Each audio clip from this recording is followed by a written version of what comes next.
Presiden Joko Widodo diminta untuk lebih mempertimbangkan pendekatan normatif, yaitu faktor rotasi matra TNI, serta pendekatan substantif, yaitu memilih sosok yang berkomitmen untuk mereformasi dan transformasi TNI. Assalamualaikum warahmatullahi wabarakatuh. Saudara-saudara sekalian, rekan-rekan semua, hari ini kita akan mencoba berdiskusi dengan beberapa isu yang terkait politik ya, dan strategi. Dan pada hari ini kita juga kedatangan dan bisa berdiskusi dengan salah satu peneliti kita di Polsek, yaitu Bapak Dr. Yusa Juandi. Beliau adalah salah satu pakar pengamat politik dan pertahanan dari Universitas Padjadjaran. Mungkin apa sih sebetulnya yang akan kita bahas ya?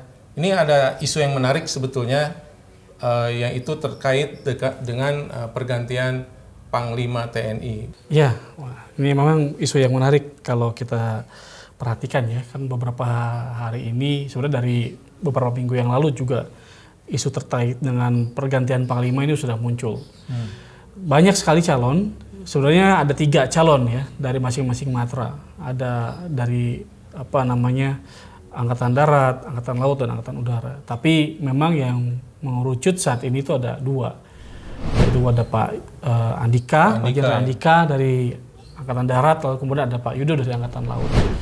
Nah, kalau bicara soal isu pergantian Panglima, yang kemudian ada satu ekspektasi dari publik, yaitu rotasi dari setiap matra. Jadi kalau sebelumnya itu ada Pak Gatot dari Angkatan Darat, terus yang sekarang ada Pak Hadianto, ya Pak Hadi dari Angkatan Udara. Harapannya adalah beberapa orang menginginkan kalau bisa sekarang ini saatnya dari Angkatan Laut, Pak Yudo. Gitu. Tapi sebenarnya bukan cuma di situ doang, ada banyak lagi isu-isu yang lain kalau kita bicara tentang pergantian Panglima. Ya, mungkin kalau terkait dengan orang ya, itu kan baru 2 ya, baru yang muncul dan ramai di permukaan ya, Pak Andika sama Pak Yudo ya. Tetapi mungkin kalau kaitkan dengan kepentingan politik pertahanan, kira-kira bagaimana nih? Kita bisa melihatnya seperti apa nih? Ya, kalau bicaranya soal politik pertahanan, pertama yang juga menjadi concern teman-teman peneliti, terus kemudian dari NGO, adalah soal komitmen calon Panglima terhadap reformasi TNI. Karena salah satu yang kemudian akan dilihat adalah bagaimana nanti gerakan dari Panglima ini terhadap netralitas TNI. Ini kan kita hitungannya pemilu 2024 ini beberapa tahun lagi kan. Sekarang udah 2021. Ya kurang lebih ada 2,5 tahun atau 2 tahun kurang untuk sebenarnya pergerakan politik ke arah sana itu ini. Nah, yang dilihat dari keberadaan calon Panglima ini kan juga bagaimana sebenarnya kekhawatiran terhadap potensi ketidaknetralan TNI bila kemudian ada calon Panglima yang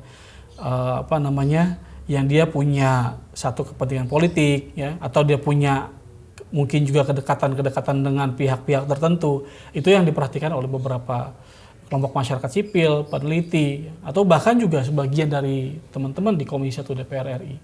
Ya, memang isu politik pertahanan ini kan kaitannya dengan beberapa isu, baik itu isu geopolitik maupun isu pemilu ya, terkait dengan 2024 gitu ya.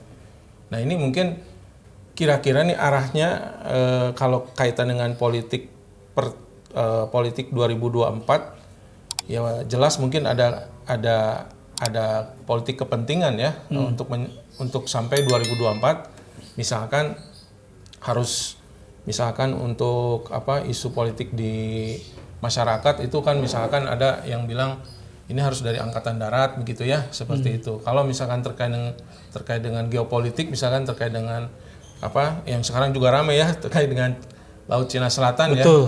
Ya. Ini kira-kira gimana nih kita menempatkannya nih? Ya, jadi begini, kalau bicara soal nanti pemilu 2024, memang kita nggak bisa pungkiri, cukup banyak lah sebenarnya kajian-kajian yang melihat satu kekhawatiran ya bahwa adanya ketidaknetralan TNI. Memang meskipun selama ini saya sendiri melihatnya bahwa TNI sendiri sudah mencoba untuk memposisikan dirinya secara organisatoris sebagai sebuah lembaga yang netral, karena kan sesuai dengan amanah juga dari Undang-Undang TNI itu sendiri. Soal potensi beberapa orang yang mungkin melihat adanya satu kecenderungan ataupun potensi ketidaknetralan itu didasarkan pada adanya beberapa purnawirawan ataupun ex-jenderal ya. Ada seringkali disebut kalau menjelang pemilu itu perang bintang. Nah, mereka yang purnawirawan jenderal itu kan menarik-narik junior-juniornya yang masih aktif dalam kesatuan untuk mungkin secara tidak langsung mendukung mereka. Kalau secara langsung memang tidak bisa karena ada undang-undang yang di situ kemudian membatasi dan tidak memperbolehkan anggota militer aktif untuk terjun dalam dunia politik praktis. Tapi kan di situ ada keluarganya, ya, ada kerabatnya yang lain yang mungkin juga bisa diikutsertakan. Nah, ini yang coba untuk dilihat agar kemudian kalau bisa prajurit aktif ini tidak terlibat lah dalam politik praktis. Nah, apalagi kemudian juga jika dikaitkan dengan isu pergantian panglima, yang kemudian menjadi sorotan adalah adanya kedekatan ya calon panglima tertentu terhadap kelompok politik tertentu. Nah, ini yang kemudian coba untuk diawasi terus, dimonitoring oleh teman-teman dari pengamat, dari kemudian beberapa anggota Komisi 1 DPR, lalu dari civil society juga begitu. Terus yang kedua soal geopolitik, soal Laut Cina Selatan. Ini menarik, beberapa hari yang lalu isu soal bagaimana kemudian Amerika, Australia, ya, dan juga kemudian Inggris ya berusaha untuk bagaimana memperkuat kerjasama maritim, keamanan maritim soal konteksnya Laut Cina Selatan. Ini juga menjadi concern juga. Karena kalau kita bicara soal Laut Cina Selatan, tentu pemahaman dari calon panglima ini harus benar-benar full ke sana. Ya meskipun memang urusan masalah pertahanan nggak cuma soal Laut Cina Selatan, tapi juga ada isu yang lain kan. Nah, tapi concernnya adalah Laut Cina Selatan sekarang memang lebih tinggi dibandingkan dengan hal-hal yang lain. Nah, ini juga bisa dikaitkan dengan soal komitmen pemerintah ya, Presiden Jokowi perihal bagaimana mendeklar Indonesia sebagai negara maritim. Kalau adanya declare sebagai negara maritim, tentu wilayah maritim kita harus kuat.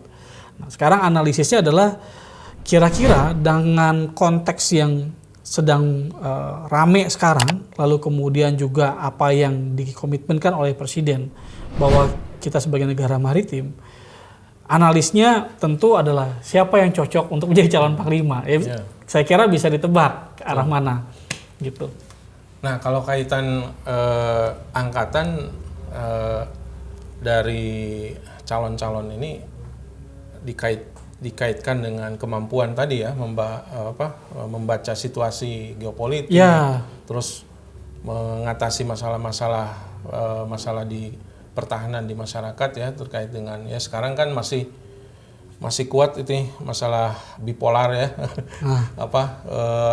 masyarakat terbelah ya antara kalau dulu kan cebong dan kampret. Terus sekarang kan vaksin dan anti vaksin gitu.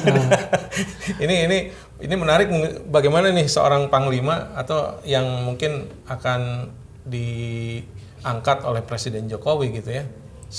Kira-kira nih yang cocok atau yang tepat itu siapa nih kira-kira nih menurut Kang Yusa? Kalau kita idealnya begini. Ya tadi panglima tuh ya harus netral karena dia adalah seorang petinggi ya di institusi militer.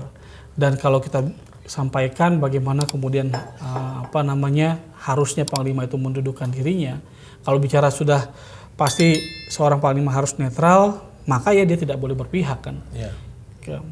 Ketika kita bicara ya konteksnya tadi ada cebong dan ada kampret, ya dia harus mendudukkan dirinya di antara kedua kelompok itu. Betul. Merangkul keduanya, bukan memihak atau bahkan kemudian menekan salah satu kelompok, tidak. Ya karena kan dua-duanya kan warga negara Indonesia. Betul. Nah, itu harus dirangkul kan anak bangsa itu. Kan kalau kita bicara tentang komitmen TNI itu kan adalah prajurit atau tentara rakyat. Ya kalau saya kira sekarang semua unsur TNI mau darat, laut, udara ya bicara tentang komitmen demokrasi semuanya harus punya komitmen ke arah sana. Iya. Ya demokrasi ini kan memang salah satunya adalah kebebasan dari setiap masyarakat untuk menyuarakan pandangannya, pendapatnya.